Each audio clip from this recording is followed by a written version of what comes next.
Hola, perkenalkan ini adalah Ako MU02, sebuah keyboard mechanical dengan layout 75%. Untuk casingnya udah full kayu dan suaranya sepadat ini.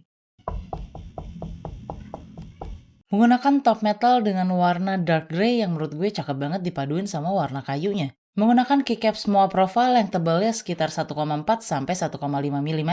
Untuk PCB-nya udah hot swap 5 pin south facing dan menggunakan FR4 plate.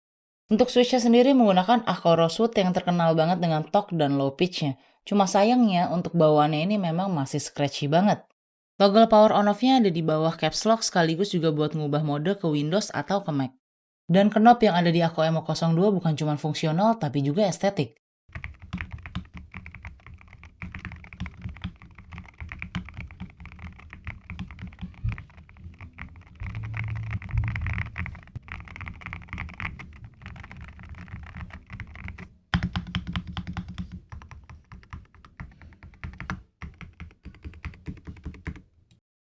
Buat kamu yang tertarik sama Ako Emo02, udah gue siapin keranjang beserta keycaps dan switch-nya kalau kamu mau beli terpisah.